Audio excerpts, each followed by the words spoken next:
California still overwhelmed by back-to-back snowstorms. They have blanketed the Golden State, and people are getting more and more desperate. Look at that "Help Us" written in the snow.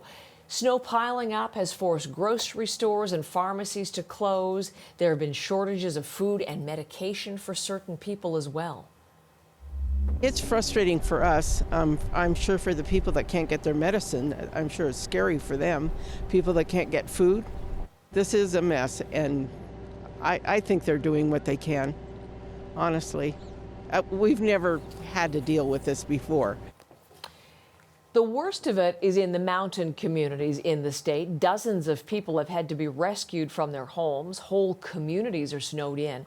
In San Bernardino County, which is east of Los Angeles, officials have fielded hundreds of calls and say the cleanup could be a week or more in the making. They're just incredible pictures coming out of California.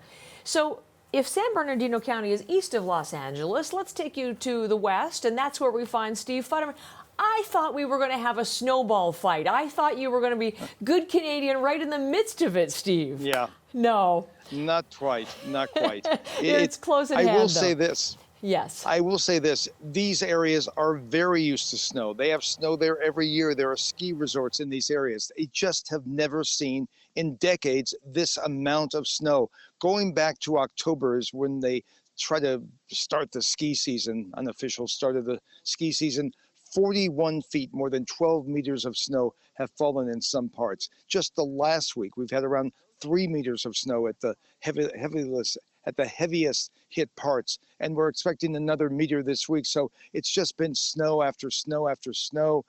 Very cool weather, bringing snow to very low levels that normally don't get the snow. So it's been sort of this bad combination. And as you mentioned, people are stuck in their homes in Northern California, in Southern California. These are some people in San Bernardino trying to get out and having a great difficulty doing that. People are getting desperate up here. It's a dire situation, and it continues to get worse. It's hard to make stuff. I'm just eating what there is, so it's getting uncomfortable.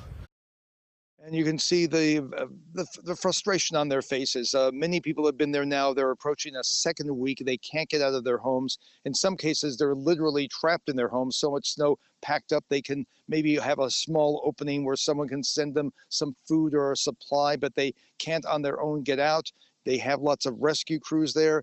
The law enforcement has come up, and in some cases, they are taking people one by one, especially if you have an elderly family there. They will go there, they will hike up there, they will bring the family out one by one. So it's not a pleasant situation. For the most part, people are dealing with it, but when you get into the second week, the laughter, the fun sort of goes away. It becomes more of a pain than just sort of a, let's have a little adventure in the winter.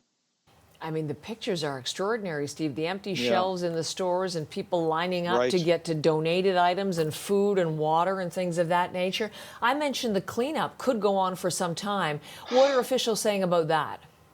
Well, it is going to go on for some time. I mean, right now, the big concern is getting supplies up to these areas so they can have a distribution area so people can get the food, they can get water. That's the main thing right now. As far as getting people out completely, that's going to take some time. The roads are still pretty much jammed. They're opening one lane at a time. So some people going in and out is beginning to take place, but for the most part, they are trapped inside. And it's just going to be a situation where they have to survive the next few days, maybe another week. And of course, many of these homes have no electricity as well. That complicates things even more.